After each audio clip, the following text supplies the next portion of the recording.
This is the Commander Cookout Podcast, episode 319. I'm Brando. I'm here with Ryan. We're going to talk about CADH creep. Now, hit our theme song!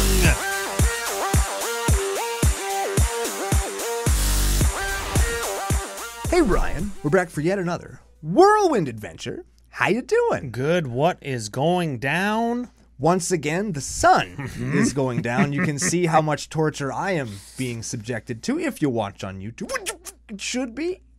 But aside from that, we have a whole bunch of other stuff. We have stories to tell, people to thank, a deck to talk about, a very interesting topic to get into. But before we get to any of that stuff, we have to thank our official business, Daddy'sFusionGamingOnline.com, their source for all your gaming needs. Very much so. Just got my final order before Command Fest Bellevue. This is coming out after that.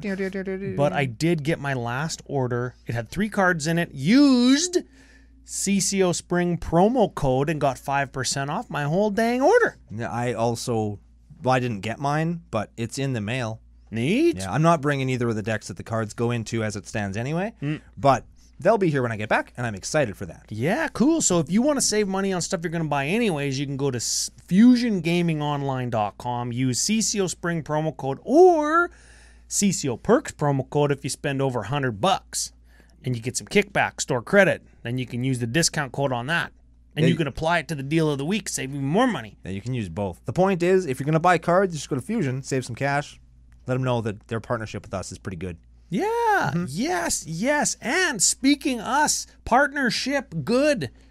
What? We have some new patrons to thank. Oh. Yeah, it's been a ton of fun. A couple new patrons. We're going to see a bunch of new patrons in the Bellevue, or we did. Yeah, we have seen them. Yeah. I said on the pre-show that the games were fun. They were all very good looking, and they smelled nice. I'm not so sure on the smell nice part yet. You're totally sure because it's already happened, Well, man. what if I'm still processing whether or not I like somebody's body odor? Okay, that's fine. Okay. Yeah, I'm still thinking about it. Yeah, I'm very much quicker to judgment than you are. Oh, I got a story for you. in just a sec. About how quick I am to judge? No. About body odor and stuff. Oh, sick. Do I smell? No. Okay, good. So here's the thing, though. We did the CCO Patreon experience in the CCO Vista Mountain View house. The CCO Fista. Yeah, the CCO Vista house. Yeah. Ooh, don't Google that. Vista house. I like that. Yeah. And I'm sure we met some patrons because a lot of the people who talk on our Discord all the time are going to be there. Neat. Whether they're staying in the house or not, doesn't matter. We're still going to meet them. We're still going to jam games. Still going to drink beer. Still going to open Flippy. Or rather, we did. Yes. We did. We have done that. We have a couple new ones. If all of that isn't enough benefits to make you go over to patreon.com/CCO podcast and become part of the nation, we could also hit you with these sweet nicknames. So the first one's actually an increase. The person is increasing to get a nickname. Oh, wow, fool. Yeah.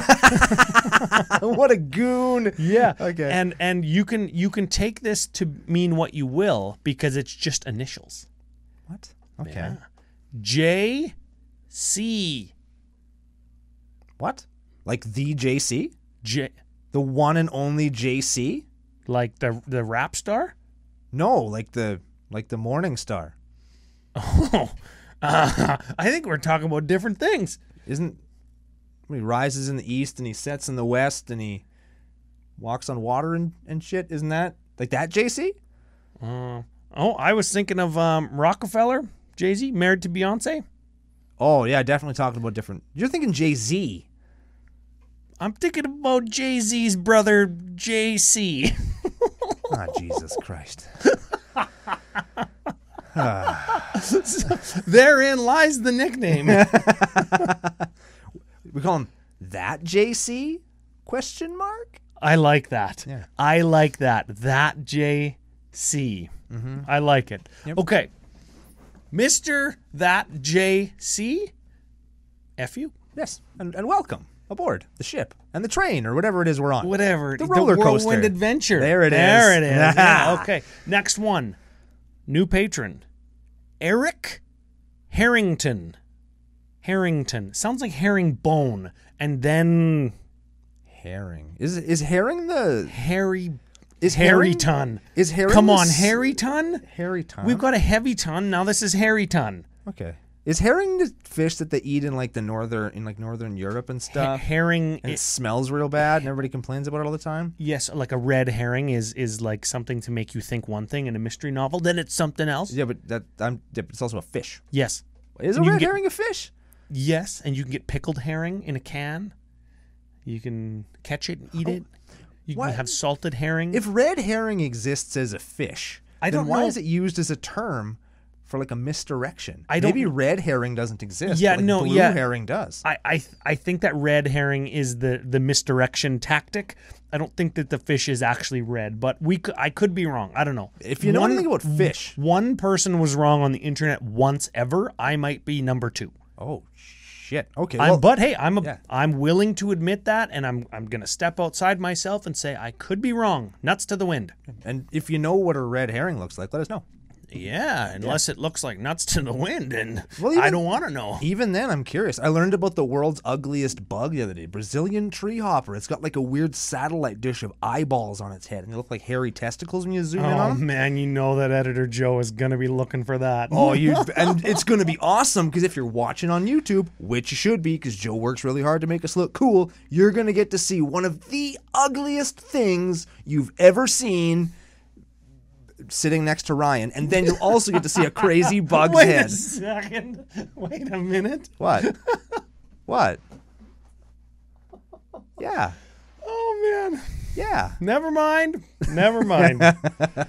All right, Mr. Harry Ton. Harry Ton. Harry Ton. Welcome aboard. Please wear deodorant. Barf bags are in the front. Yes.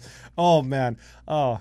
Okay, so all of that being said, we're going to have a fantastic show. Fantastic Bellevue experience was had by all. Yep. If you want to become a patron, links are in the show notes below. Get your nickname, get your stickers, get your token packs. Still Yeah. the ever popular. We're gonna have a bunch over at the Command Fest. I'm giving them out. Yeah, we had them in our bags, and then we gave them out. See, use the past tense because it's happened already. Yeah, they were in the onion bag. I'm bringing it. Oh, I just I got, brought it. mine are just in my regular bag. There's Oh, none. well. I have none left, but I will.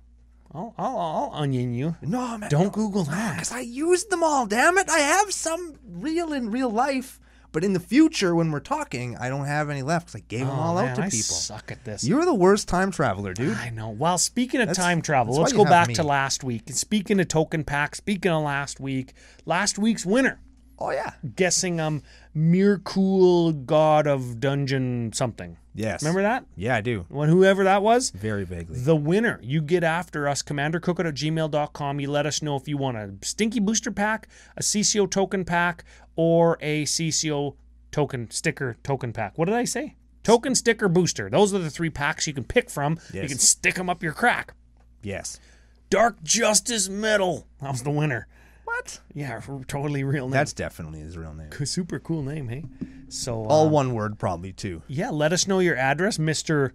Justice Medal, and we'll send you some free stuff. Yeah, everybody loves free stuff. Yeah, super cool. Remember to watch the pre-show and guess for your opportunity to win, and you will win. Yeah, everybody wins. Everybody wins eventually. Yep. I mean, maybe we'll have to be like on episode 1,000. That's okay. But I'd be everybody fine will. with that. Yeah, hey, I'm not stopping. So, okay. Is that all the podcast business we had? I assume so. Probably is. Let's So- tell them what we're going to do. While you look at more things, I'm going to tell you about the deck we're going to do Yeah, today, everybody. tell us about the commander and tell us the brief synopsis of the 3 things that we have about this deck that we talked about. All right, so we got Vivictus Asmati the Dire. That's the ancient elder dragon, 6/6 flyer for Jund and 3. When it attacks, you pick a permanent controlled by each player. They sack it and they like chaos warp down to a permanent. Put that permanent into play. Just instead. top card. Is it just a top Just card? top card, Oh, baby. so That's why it's good. it actually is chaos warp. Yeah, just a chaos warp your shit. Look at it. Yeah, that's it. And they reveal it. So you even get to see what they draw if it's not a Yeah. if it's not a permanent. Yeah, it just stays there. They just reveal it. If it's not a permanent, it just goes back on top. So that's Vivictus Asmati. Now our deck here is we're gonna call it a casual Vivictus Asmati Primal Surge Dragon deck that has been juiced up with what is a bunch of CDH staples. And you're gonna be like, what the hell are you even talking about? What And an ass. What the crux of the conversation this week we wanted to talk about is CEDH kind of deck building mindset, I don't want to say infiltrating because it sounds bad, but is it kind of seeping in, creeping in? Yeah, the C Right. stands for creep. Is it creeping in to just kind of casual Magic where people are just, they're building a CEDH deck, except at the top end, instead of it just being Thoracle combo, it's some other kind of air quotes jank win that is the same deal. It's essentially the same thing as Yeah, Thoracle. Like, I do this and I win. It's not a CEDH deck because I'm playing Vivictus, and he's not a CEDH commander. Exactly. Does that mean it's not CEDH? Yeah. So we were thinking we could like look at this deck. We could talk about some of the stuff because lots of the stuff in here, conveniently enough, this basically is my CEDH deck, except mine has some tutors and no black in it. And this is what my... I guess it wasn't, but I had a Vivictus Asmati the Dire deck. Yep. And what I found about it was it, like Hirobi, Yep. shout out to Commander Cookout episode 1, what I found about it was it turns a game of Magic into not a game of Magic. And I'll talk about that in a second, but I want to first preface the whole conversation with... We're going to try and do two things today. Oh, shit. We're going to try and have this conversation, and we're going to try and do a little mini deck tech on this deck. This is insane. Because we're going to be able to do it pretty fast for a couple reasons, but we also want to have this conversation. So we're going to do both. Yes. Final caveat, rider, clarification, whatever you... Asterix. Asterisk. Yes. 17 X's in that word, and Yep. none of them are... Supposed to be there. No, there's an asterisk. No, there isn't. There isn't even an X in that word. I know. What this isn't. This is not doom and gloom. This No. is not Ryan and Brando shitting on CEDH. Hell no. We're bringing CED. We brought CEDH decks to Bellevue. There it is. And we played them with Alan from Mental Misplay. I'm just putting that energy into the world, so it's going to travel back into the past and make it happen. I'm really excited for that. And we do like CEDH, and we think that it's an important part of the format. Not only a fun and good part of the format, but an important part. And we're not dumping on that. So I don't want to see anybody in the comments. Nobody message me. Nobody tweet me. Why do you guys hate CEDH? We don't. We don't hate anything about EDH. Well, that's maybe not true, but we don't hate this part. No. So I just wanted to clarify that real quick. Now, also real quick, the deck tech. We haven't done a deck tech in weeks. Yeah, I don't know. Can we still do this? Mana Rocks, go. Oh, shit. Okay, now, keep in mind, if you're watching on YouTube, you can see how much sun's in my eyes. Okay, no, I'm gonna do okay, my best I to- got it, I got it then, I got it. I want to do it. I like Okay. doing this. Okay, here we go. We got Arcane Signet, Chrome Mox, Jeweled Lotus, Mana Crypt, Mana Vault, Mox Diamond, Mox Opal, Sol Ring, Talisman of Impulse, Indulgence, and Resilience. And then we got do some creatures too, because I'm doing really good. We got Birds of Paradise, we got Deathrite Shaman, we got Dockside Extortionist, and I think that might be it for dorks. No, Ennoble Hierarch is also in Ooh, here. yeah, it's a jammed one. And I think that is it. Shaman of the Forgotten Ways technically is a dork, but it's there for a different Well, reason. here, I'll one-up you. Skirk Prospector. Oh, yeah. Yeah. Tinder Wall. That's one. yeah, You can Tinder. sacrifice that for red. Use that in Animar for a while. Now, if you go up to Enchanties, here's where it starts to sound even more like a CEDH deck. Carpet of Flowers. There's one. Mm-hmm. Do we count Concordant Crossroad because we're playing Mana Dorks? Probably not, eh? No, okay. And then we've got... That's it. Yeah, that's it. That's okay, it. so you'll notice, and Brando mentioned Primal Surge, you'll notice that all the stuff that we read thus far, all permanents. Yeah, let's just read Primal Surge to you. Sure. It's the only instant or sorcery in the deck. Primal Surge is green, 8, total of 10. Exile the top card of your library. It's a permanent. You put it into play. If you do, repeat this process. So you play Primal Surge, put your whole deck into play, win the game. Yeah, and we'll talk about how to win the game in a second. Here lies our first question, and we alluded to it previous. We've got a 6-drop commander, which do exist in CEDH. Those happen, or partner pairs where you need both of them in play, or maybe you want both in play. Yeah. You got to spend the mana to do so. And then we've got our win condition. You cast it and you win. Yeah. In Primal Surge at 10. So Vivictus at 6, Primal Surge at 10. Can we say that because those two cards are in the deck that it is not a CEDH deck? Can we say that? Yeah. and this guess. isn't me being facetious towards you. This is me saying, why? Why can we say that it's not a CEDH deck? Because only 98% of our cards are of CEDH quality. Well, the rider of I'm not playing art instants and sorceries is the other reason. Oh, that's a good one. Because there's no tutors in the deck. There's no instant speed There's interaction. no spell tutors because there are creature tutors. Yeah, there are some creature tutors, but there's no like instant speed interaction. It's very difficult to protect yourself. When you play Primal Surge, somebody's probably going to counter it. Because as soon as you tap 10, everybody else's palms get real sweaty, and then somebody forces you. That's how it works. Yes. That's just how it works. You ever tap 10 and then like cast a 1-drop? Yes. And it'd be like a 2-drop? I have and a done that. 5-drop? Yeah. Suckers. Yeah. And I've done that more than once, and this is one of my favorite things, because one time it worked. Oh, yeah? I tapped, I think it was 10, it was 11, and I tried to bolt a guy's dude, and they countered it, and then I played Decree of Annihilation. Oh, I got him. Nice. Because I got his creature anyway. Nice. Nice. I mistapped on the latest episode of CCO Sidewalk Slam, coming out on Soon. August 11th for patrons and August 12th for everybody else. I mistapped and had to play a 2-drop and then a 4-drop. And then I ran out of white mana. Yeah, it went so bad for you, too. Oh, yeah. Got just wrecked. Just, yeah. I called an ambulance, but not for me. That was the joke. That was the joke I made.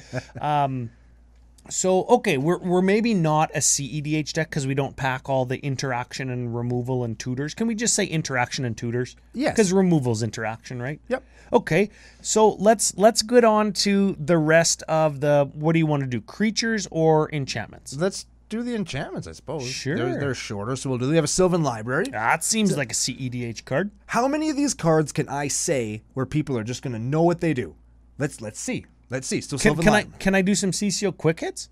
Yeah. Sylvan Library. Okay, that means draw 3, take 4 points of damage, or 4 damage every card you draw extra than 1. Survival of the Fittest. Sacrifice a creature, tutor another creature. Seal of Doom and Primordium.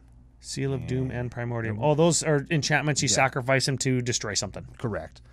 Rhythm of the Wild. Ooh, creatures you control can't be countered, so that's important. Solid. To ramp into Vivictus. Maybe this is turn 2, Vivictus turn 3 after you drop your Jeweled Lotus. That's right. That seems pretty freaking good. Yeah, it works real good in my Rurik deck, too. Non-token creatures you control have Riot, which means they enter with haste or a +1/+1 counter. So good. That is a good card. I don't see that card often enough, I think. It's true. That's a gooder. Neither do I. Phyrexian Arena. Phyrexian Arena, lose 1, draw 1 during your upkeep. Pernicious Deed. Pay X, sacrifice, destroy each thing X or less. Miri's Guile. Ooh, during your upkeep, you can look at the top 3 cards, put them back in any order. Could be a top. Could be a top, which we already are playing, and we're already playing Scroll Rack, and we're already playing Sylvan Library. All of those cards interact very favorably with Vivictus, because you put something back that you want to Vivictus Chaos Warp into. Little trick that I used in my deck. Kenrith's Transformation. Turn something into an elk. That's a removal spell. Cream of the Crap. Cream of the Crap. Oh, man. Whenever a creature enters the battlefield under your control, which it might off of Vivictus for free, remember, which is pretty cool. Look at the top X cards of your library, where X is that creature's power. If you do, put one of those on the top of your library and the rest in the bottom. So that's like a mini tutor. Yeah. That's like, okay, if my Runescarred Demon comes into play, which we're playing, I look at the top 7, put another creature. And then I can do that again, till I find my, I don't know, Kiki Jiki, whatever. Concordant Crossroads. Haste.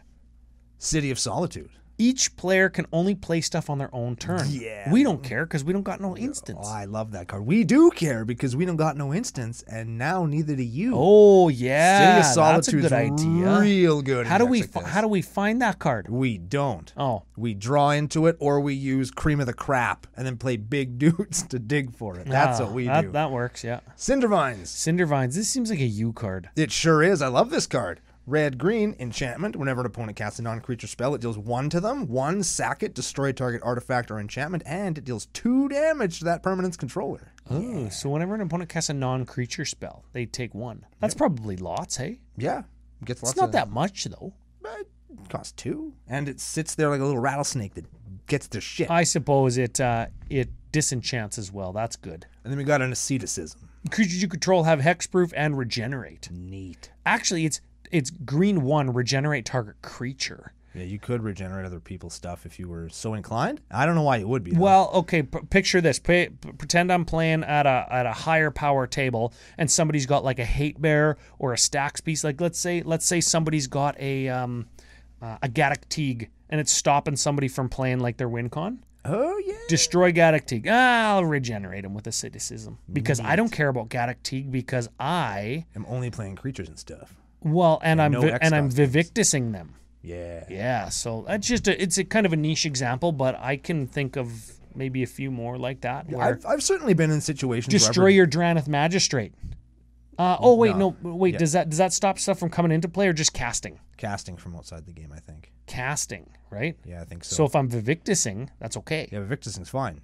Ah. Vivictus all day long. Seems good. Unless you don't have a Victus, in which case you can't play it. Yes. But the point is, the card's fine. It'll set you up for some pretty slick plays. Yeah. What else do we have for artifacts? I might as well do some of those too. We got a top. We talked about that. Yep. Scroll Rack got that. Lightning Greaves. Everybody knows that shit.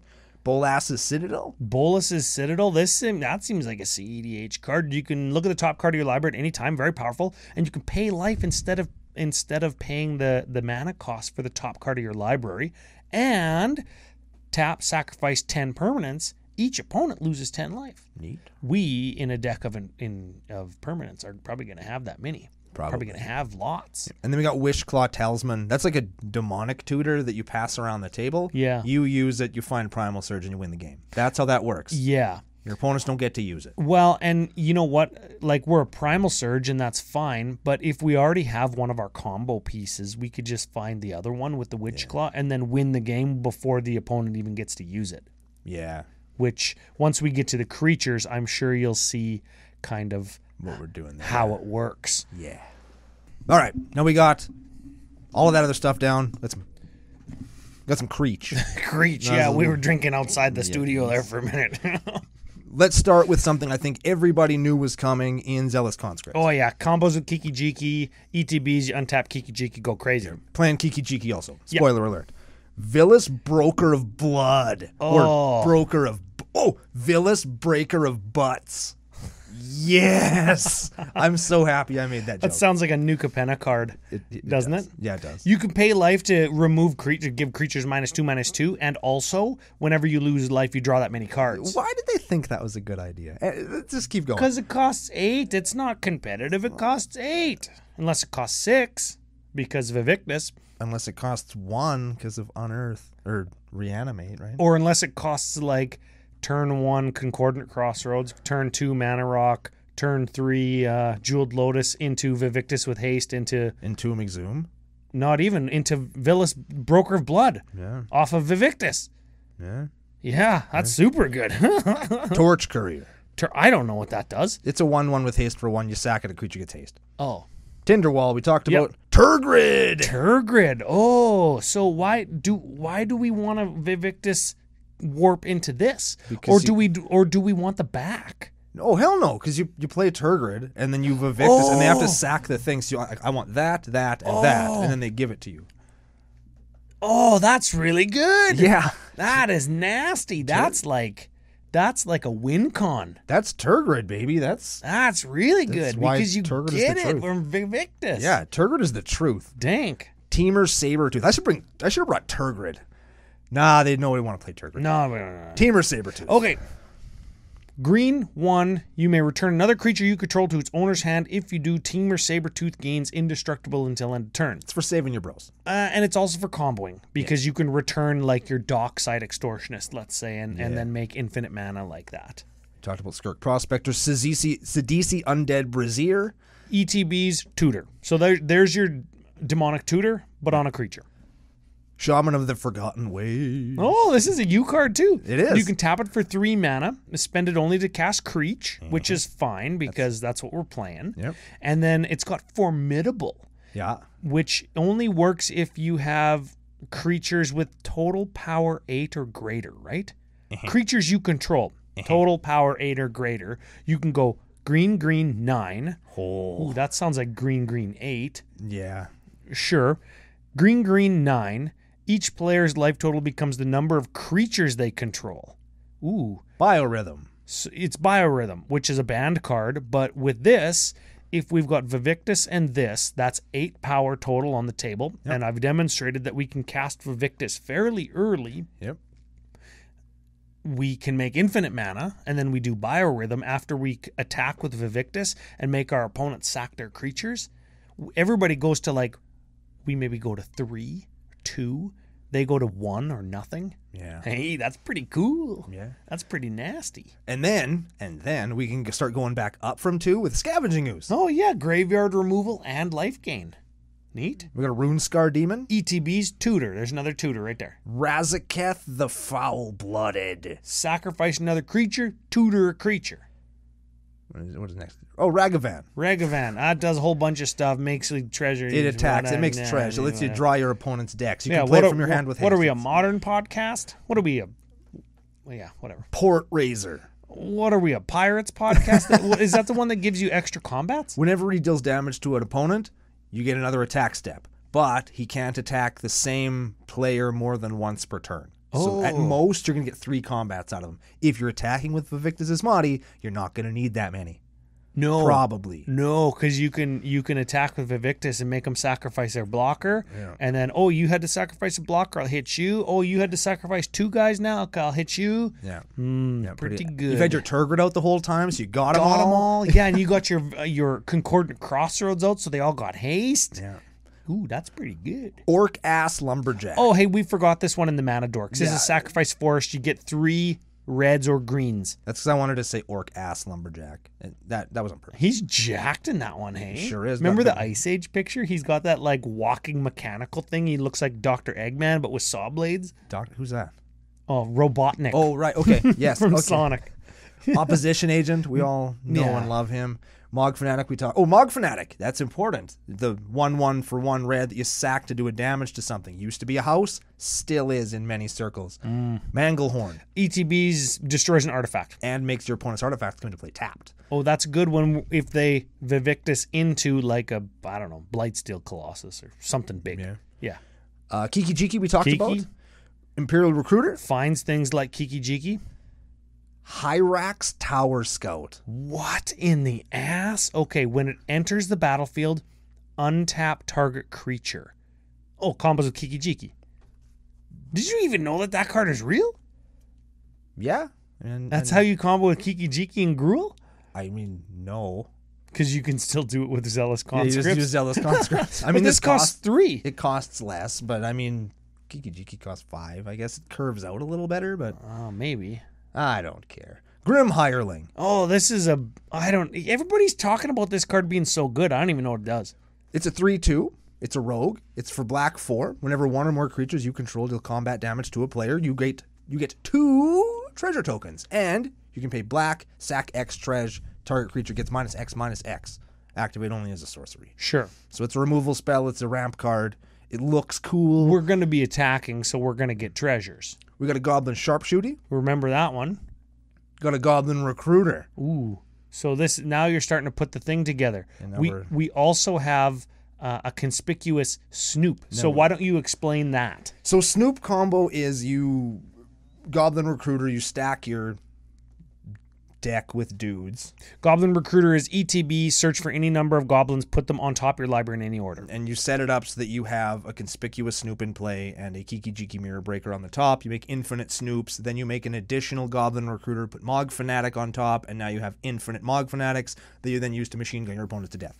Because Snoop gets the abilities of whatever Goblin is on the top. You play with the top of your library revealed. If it's a Goblin, it gets all of its moves, and you can play it if you want. Oh. It's pretty good. So how does a Kiki Jiki untap to make infinite Snoops or whatever? Because you tap the Snoop to make a Snoop. Because Kiki Jiki's on top. Oh. So you tap Snoop, make another Snoop. Now you have and Kiki Jiki has haste, so you have another Snoop. Snoop. And you don't have to tap to sack to Mog Fanatic. So you just take all your tapped Snoops and How do you get the Kiki Jiki off the top of your library, though? you make another Goblin Recruiter. Oh, because Goblin Recruiter's in play. That's right. And you find the Mog Fanatic, put that on top, then sack all the Snoops. Correct. That's pretty good. That's pretty You good. could do that off of off of tutoring Yep. for your Mog or your Goblin Recruiter. That's right. If you've got like Kiki Jiki already, Yep. you just tutor for Snoop. Or you can just do it automatically with Primal Surge. No, you can't because the Mog Fanatic's got to be on top. Yep. Ooh, Nonbo. Well, I mean, you do have Zealous Conscript Kiki Jiki combo if you Primal Surge. Ooh, also good. Yeah. Or Hyrax Tower account. Oh, fantastic. Continuing on, we have a Dragon Rage Channeler. Oh, this is new red Delver of Secrets. Sure. New red Delver of Secrets. New Delver. New red Delver. Yep. Did I get there? No. Whenever you cast a non-creature spell, surveil 1, which is look at the top card of your library, you can put it on the or put it onto your garbage can. Into the bin, yep. And it's got Delirium. As long as there's 4 or more card types in your graveyard, it gets +1, +2/+2 has flying and attacks each combat. Yep. So it becomes a 3/3 flyer as soon as like you got a creature, you get a fetch land, you maybe got an artifact. This seems like a hard card to get Delirium for in this deck because we don't have that many card types. Yeah, I don't know. Maybe we're missing something. Maybe that's why it's casual, because it plays that. That's what makes it, that brings it way down. Now, Yeah. we went from a 7 to a 7. Who even plays that in Commander though? Like even in CEDH? Dragon Rage Channel? Nobody. What are you gonna do? Whenever you cast a non-creature spell, surveil? When are we casting non-creature spells? I don't know. We're ramping. We're enchanting. Is that good though? No. I'd cut that card. Yeah, me too. Okay.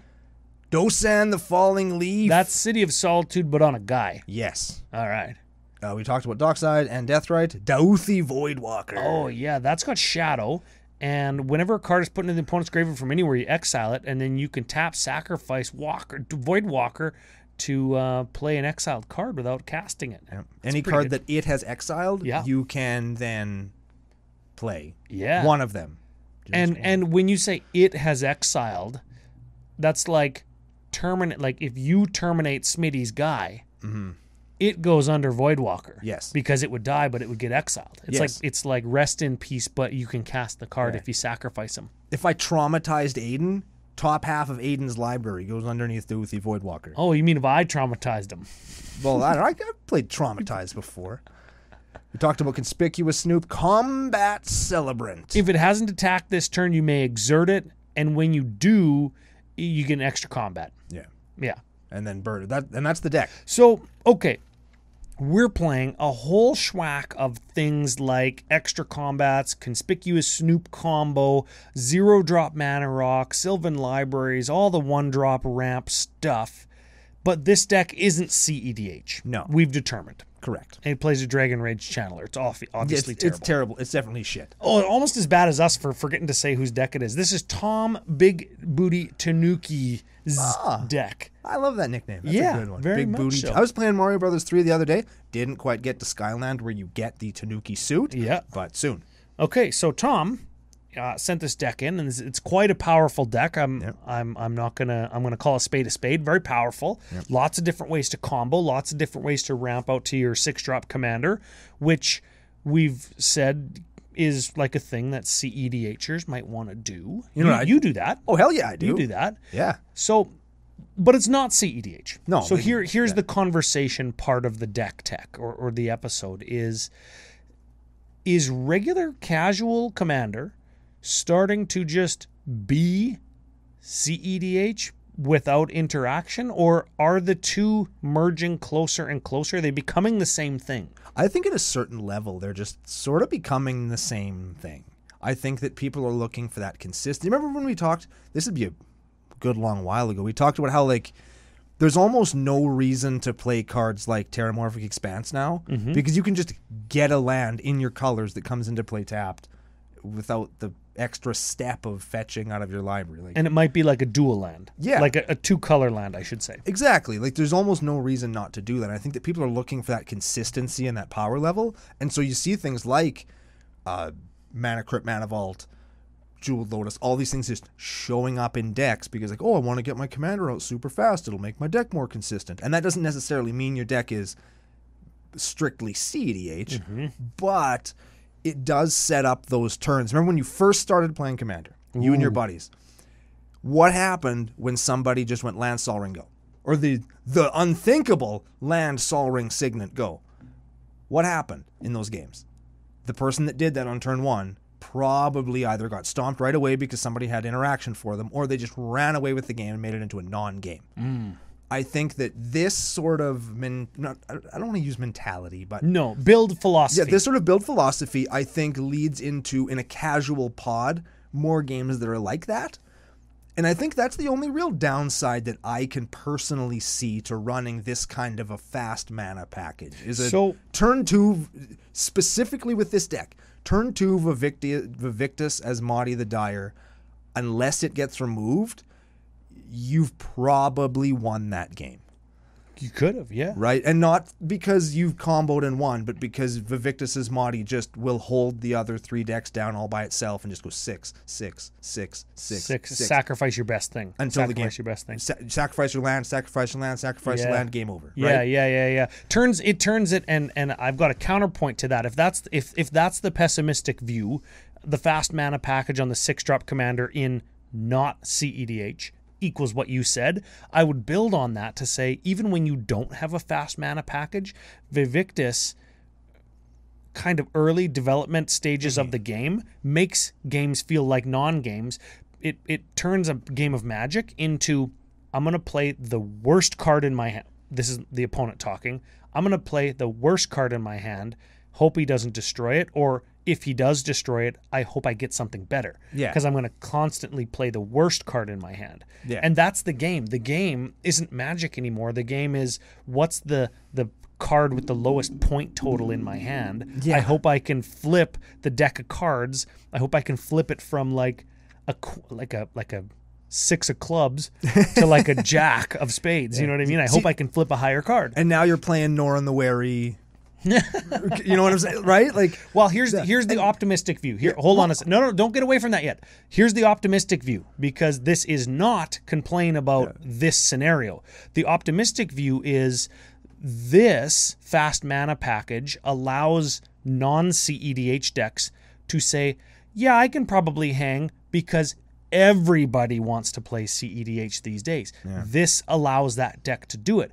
Or that fast mana package and the combos allow this deck to get its dink stomped into the dirt by your friends and meta every time you play it. Oh, you're playing Vivictus. Oh, that deck's so fast, it's so powerful. All it does is combo. And it's an arch enemy 3-on-1, but you can still hang because you're going to cast Vivictus for 8. You're going to cast Vivictus for 10. Yeah. He's going to have haste. You might still have a game, and when I have to cast Vivictus for 8 or 10, you guys have developed, and now it's an actual game instead of Vivictus just stepping on everybody's necks. Yeah, and this would go in the same, I would classify this in the same level as like my Omnath deck. We talk about it here a lot. Yeah, that deck is fucking strong. It's powerful deck. It can steamroll through 3 people attacking it, and it's not a CEDH deck by any means, much in the same way that this one isn't. But I think when you see the individual cards present in a deck like this, people will go,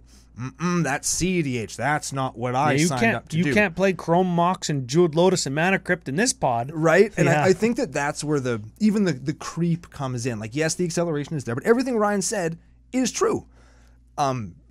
It makes your deck more powerful in the more powerful casual pods. And yeah, you'll be fringe in a CEDH game, but you could play... You'd be the worst deck there. Yeah, but you could maybe hang. You'd have a chance, right? It'd be an outside chance. People would leave you alone unless you actually go for the win. Yeah, until you go for until you land your City of Solitude, and they're like, God damn it. Yeah, well, that's when a counterspell will come out. Kiki Jiki, that's when a counterspell will come out. But I don't think in a CEDH game, I don't think that anybody's countering Vivictus. No. I'll take 6 and just hopefully I can still go. And hopefully I can just win. Yeah. Yeah, right? and it's a thing, and I think that the creep that people are seeing is just people want to sets like Triple Masters come out and they reprint all these hyper powerful cards, and you went to your LGS and you dropped $300 and got 2 packs and you opened them and you got some staples, and now you have these cool cards and you want to play them. Yep. And just playing the example that I like to use is Dockside Extortionist. Just because you have a Dockside in your deck, it doesn't mean it's a CEDH deck. It just means you own a Dockside and you wanted to play it. I think here it is. I think that I agree with everything you said there. and I want to particularly highlight the mental gymnastics that is, just because you have X in your deck doesn't mean it's a competitive EDH deck. Mm-hmm. And Dockside, Fast Mana, things like Sylvan Library, Scroll Rack, and cards that take time, like Sensei's Divining Top, and Scroll Rack is another one, are cards that I would mention in my Rule Zero, in my pregame talks. Sure. I would say, hey, this is not what you think, if it's a commander that you might think this of, but this is not what you think. I just play these fast mana things because they help me do my slow strategy better. Yeah. I'm trying to ramp to Primal Surge. Oh, and then remember we talked about a couple weeks ago, as soon as I give you 2 data points, you can start to see the trend that my deck is on. So what's your deck doing? It's a Vivictus deck. Oh, okay, so it's going to try and stop me from doing stuff. It's going to constantly remove my best thing. And it's a Primal Surge deck. Oh, now I get it. Okay, there's not going to be any interaction in this deck. It wants to pay 10 and win. Like that. Yeah. So this is, okay, you know I like the automotive references, right? Yeah. Okay, so imagine you have your 1987 Camaro IROC Z. It was a Z28 and it was an 81, but okay. Okay, so you got your Z28? Cool. Yeah, Okay. Z28 You 81, You got your 81 Z28, and it's a baller, right? My first car was really cool. There you go. You got your Chevy small block in there with your high rise intake, a big loud exhaust, and it's faster than all your friends' cars. Yeah. Let's say you're driving that. That's Commander decks in 2010. Sure. 2012. That's a Commander deck then. Yeah. Your 1981 Camaro. Yeah. It's a Commander deck from 2010. Some punk rolls up, driving his dad's SUV, twin turbo V6, thing's got 580 horsepower, Yeah. right? And it's just the car that he drives to school because that's what his dad has, and that's what he Yeah. drives. Yeah. Right now, I'm not saying that when somebody shows up with a CEDH deck that daddy bought it for them, but the technology is just such that now, like my sister's minivan got 300 horsepower. Jesus. Right? And that's kind of what Commander has turned into. Decks these days, just because you went and opened up a couple packs of Double Nasty, decks these days just have Docksides. Yeah. Right? They just are better than they used to be. Yeah. And Docks and decks these days just have a whole schwack of 2-drop mana rocks that makes them a turn faster. Because they're the only playable mana rocks. Oh yeah, obviously. But Thought Vessel, for example, isn't $11 anymore, and Arcane Signet exists, and Liquimetal Twerk exists, Yep. and Soul Ring is in everything, and Mana Crypt's been printed 3 or 4 times. It's still expensive, Yeah. but lots of people have them. The Crypt and Vault are hard to get, but they are attainable. Yeah, so it's just features of decks now, and I think it's still on the player to say, I am playing these. Yeah, like when you look really hard at this, like we talked about good stuff decks a little while ago, and this deck kind of just is a good stuff deck. Every card in here is incredibly powerful, minus a couple, right? Like those 2 enchantments that sack to kill a thing, or Yep. below grade, that new flippy, flyy, attacky every Dragon turn. Rage Channeler. What the fuck? You know? We were missing something. We probably are, but you know what? I don't care, because if it's that hard to figure out, you could probably put something that's less hard to figure out in here, Yeah. right? So you could put like a thing that takes, what's that? No, it's an instant. I was going to say you could do the thing that does, and the point is that decks like this are very powerful because they just play the best cards, but the deck isn't doing the most strongest strategy in the best way. Like you could easily put what's that? It's a green 3. If your opponent has 3 creatures, you sack it, find 2 creatures, put them into play. Oh, Defense of the Heart? You could just Defense of the Heart and win on turn 2.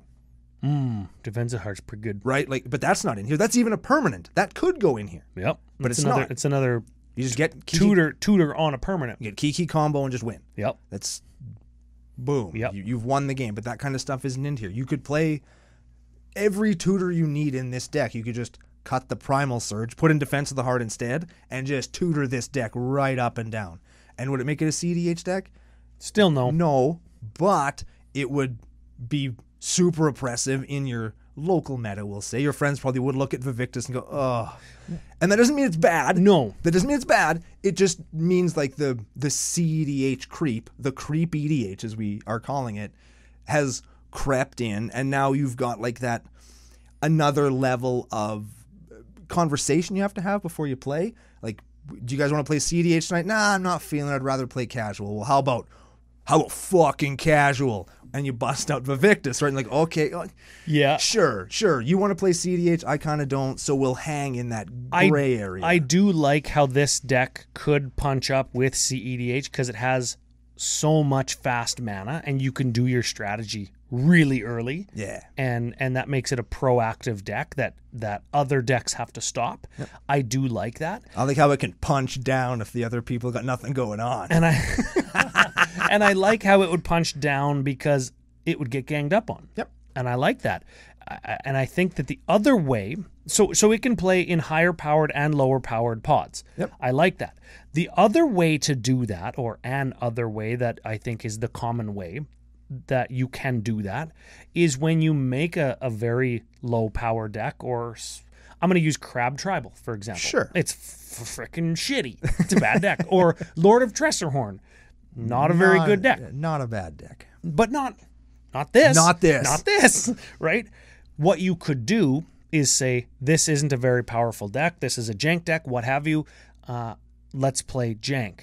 And then if your 3 pod mates say, well, we only have high power in CEDH. Okay, I'm not going to be the threat. And then you get in and you politic your way to a win. We haven't even talked about politics.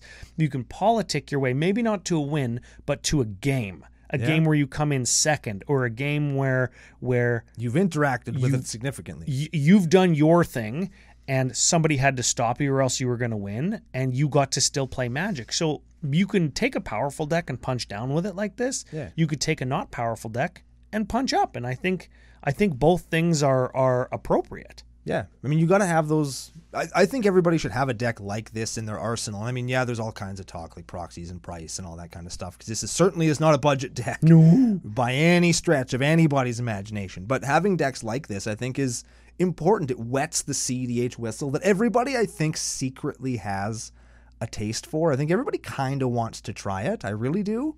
But it doesn't go all the way in, because I think that what keeps certain people away from the CEDH deck building is CEDH has a pretty specific card pool and a pretty rigid, I don't want to say a rigid set of criteria, but I will, for lack of a better word, where your deck kind of has to be able to do certain things.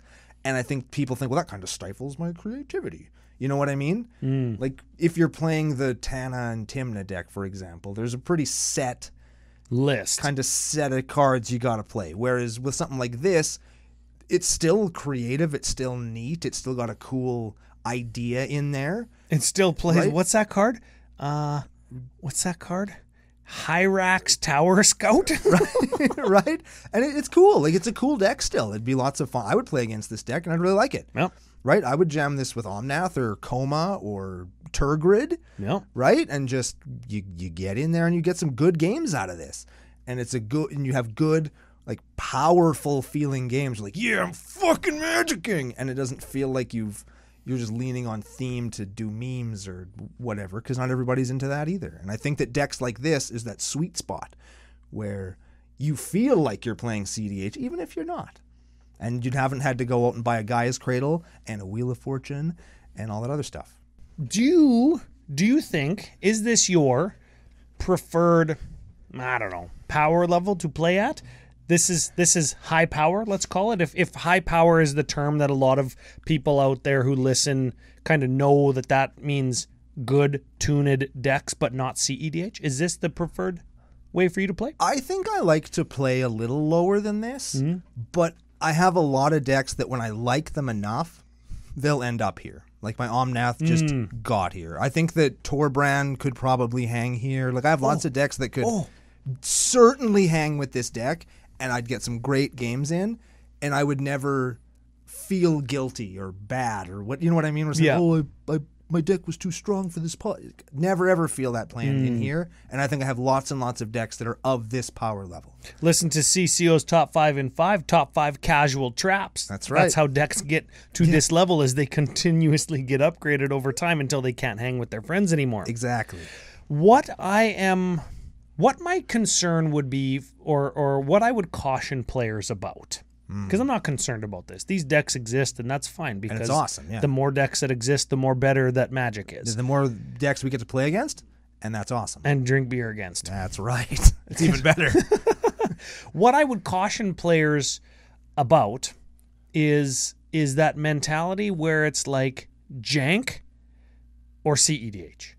Yes. And communicating and talking about and understanding opponents' decks and your friends' decks and your friends' building philosophies, because things are not jank and CEDH. There's not two categories. Correct.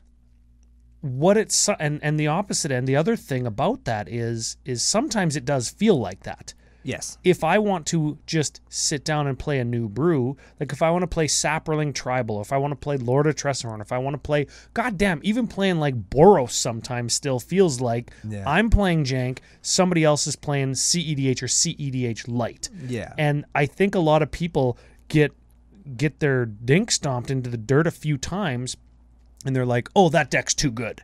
Yeah. And I don't want to, but I'm gonna do it. I'm gonna do it. I'm gonna say, a lot of the times when you're playing jank and your friends are playing not jank plus tuned CEDH, really the difference is they have interaction, they have removal, and I don't want to just say play more interaction, get good scrub. That's not what I'm saying.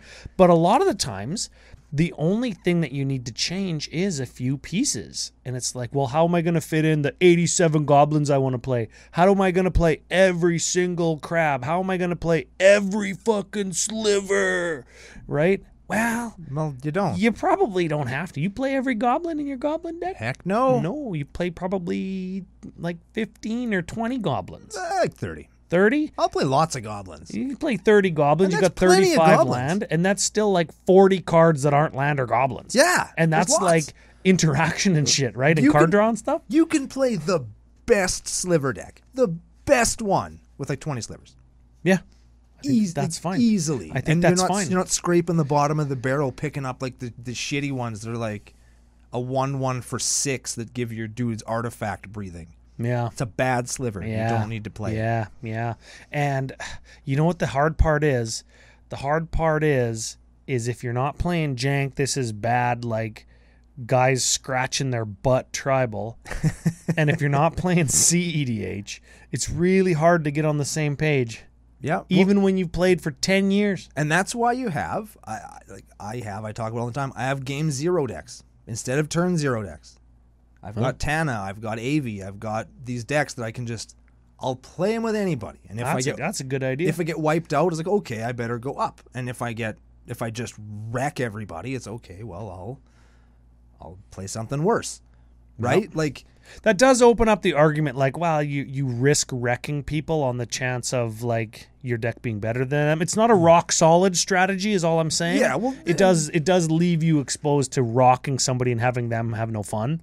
Right? yeah. Well, But I'm willing to bet that your rule or your game 0 decks aren't rocking people that often. no. Right? No. They'll do the occasional. You got me once. Real good. Yeah. Like, there's the occasional, like, stomping, like just epic stomp Yeah. that I'll deliver with them. But that's I mean, Commander. that's People how- have to expect that. That's right? how Commander works. Exactly. Oh, land Sol Ring Commander, swing in, fucking draw the card I need, win. Right. That happens in every deck. Can do that, even if you don't think it can. We've demonstrated that on this show lots of times. Man, you know what? We could do a whole episode just of clips where we find things in decks where they go accidentally infinite. We do that all the time. I was just going to say, I don't even remember the name of the show, but this show came out. This used to be a podcast that I listened to like in 2008. And it was like EDH, and it was just a dude talking. and it was an EDH thing, and he like monologued at the start of the show. Fuck, I can't remember what it was called, but his shtick was on this one show is almost every single deck, every commander deck probably can win before turn 5. Oh yeah. And if not win, almost every single commander deck can deal 40 damage before turn 5. And Absolutely. he said probably, if your deck's tuned, probably you can win on turn 4 almost every game. And while I don't think that that's accurate anymore, Yeah, 'cause now it's like turn 3. it might be turn 3. Yeah, no, it might be turn 3. I don't know if that's accurate anymore because there's a lot more creativity in the format, and Yeah. and there's WotC pumping cards in direct for commander that are supposed to be like fun, big swingy plays. But Yeah. I thought that was such a profound concept that I applied that theory to all of my decks at the time because he was a content creator, so he was obviously right. Ooh. Good thing I don't just play 2 mana rocks. But I tried to apply that to all my decks, and I was like, oh my god, that's right. Are my decks too fast? What am I going to do? And that was the first instance in my mind where I was like, oh, maybe winning on turn 3 as fast as possible isn't fun for everybody. Yeah. And I communicated that, not verbally because there was no rule 0 and that isn't how we talked and thought about the game then. But I communicated it through deck building to make sure that my decks didn't just pub stomp and were fun to play with or against. Yes. So I think maybe that's the take home is like it always is, fucking communicate when you're playing between jank and high power. Communicate in there what you want the experience to be. The other takeaway is don't be afraid to play cards like this. Not Hey, I like ever. that. If you own one of these and you want to jam it in a deck, just do it. And if somebody gets all butt scratchy, wax the hair off of your butt crack angry about it, that's their problem. You know what I mean? Like if you own a Mana Crypt, play it. I play 100% of the Mana Crypts I own. Me too. I play 100% of the Jeweled Lotuses that I own. Me too. 100% of the Docksides. Mm-hmm. I play 100% of the Gaia's Cradles I own. Yep. And you know what? Twofold. I'm gonna throw this out there too. If you have a Gaia's Cradle or a Dockside or a Dual Land or whatever, play the real fucking card. And this is not because I'm against proxies, but they're cards. They're supposed to be played. Oh, I don't want to risk damaging it. Have you ever in your entire life damaged a card that's double sleeved when you were shuffling? Ever? No. Has a deck or a card, one card packed like this into a deck, you'd be watching on YouTube, you know what I'm doing, packed into a deck box, has that one card sitting in your deck box ever gotten injured? No. That's a pet peeve of mine. Not proxies, but when people say, I don't want to play the real card because I don't want it to get damaged. Motherfucker's double sleeve, triple sleeve sometimes. Play it. Yeah. Play that shit. Yeah, and they're sweet conversation pieces too. Hell yeah. They're neat. Hell yeah. Do it. Like, That's my little pet peeve. Yeah. I don't like to complain about that stuff because it's not a proxy thing. It's a I don't want to play it because it's gonna get damaged thing. Yeah. And it's just not. It's just not. We have played for many years. I only recently started adopting the double sleeve philosophy in the last maybe 2 years. And I played almost foiled out legacy LED powered dredge. Oh yeah, man. Right? I've had Single sleeve. I'd take that thing to tournaments with me. I'd have like the shittiest. I just smash them in there with the Ultra Pro thing where you cram it shut and it's too big. Yeah. Right? Yeah, Like, yeah. I've had drinks spilled on non-double sleeve fetch lands and stuff. They're fine. yeah, it sucks, but I mean, just, and I've never, that deck that I had that I just talked about, people are like, oh my God, Brando, you monster. I never damaged a card out of it. I have all those cards still, and they're all in great shape. Yeah. So just be careful, and you'll be okay. You did a whole piece on my pet peeve. I like that. Yeah. So just do it. But the point is, don't be afraid to play these cards. Don't be afraid to say, hey, I want to do this. Don't be afraid to like elevate your deck to the next level if that's what you want to do. Oh, and don't think that it's going to change your whole meta where now nobody's going to want to play with you. No, FU Smitty plays fast mana in his Niv Mizzet 3 deck. Yeah. Niv Mizzet Perun. Yeah. Because he's like, how am I... I don't have any dual lands in here, and I got like 2 fetches or whatever. How am I going to make red, red, red, blue, blue, blue on turn 5 or 6? How am I going to do that? So he's got the Moxes that give you color or whatever, and it's like... Whatever. Fine. Yeah. Fine. I'm going to play my commander on turn 3 or 4 too. So it's like we're playing the same game. Yeah. Your commander costs 6, mine costs 4, right? Yeah. Yeah, I think it's fine. I think that the format is good and the format can handle it. And there's enough people out there, especially with an influx of expensive cards that are now less expensive. More people are going to be able to build decks just like this and play them. And if you want to do that on the cheap, you can use special promo code CCO Spring at FusionGamingOnline.com. Pick up that stuff that you really want to buy anyway. And you should treat yourself and tell them that Ryan and Brando sent you and that our partnership with us is a really good one. Yeah, so I'm going to put a bow on it here. Put a bow on it. Do it. You did the CCO Spring promo code bow. I'll do the final bow. Okay. Jank. CEDH. CDH. High-powered. High-powered. CEDH light. Yep. Sure. Creep DH. Creep DH. Sure. You know what? It's the same as it always is. Communicate. Yep. Communicate. Tell people the intentions that you want to have and to give them when you play. And be honest about it and be prepared to get dink stomped. Be prepared to get piled on. Be prepared to lose. Be prepared to change your decks if they're too powerful. And remember, it's a game and you should have fun playing it because games are supposed to be fun. Ooh, that's a good bow. That's the bow. We got the bow. We got that ribbon that you do the scissors to make it all curly. Yep, you got the curly bow thing. Yep. We love wrapping presents, and we're going to wrap up this episode, and we're going to be back next week with another present to give all of you with another episode of Commander Cookout Podcast. Hit our theme song!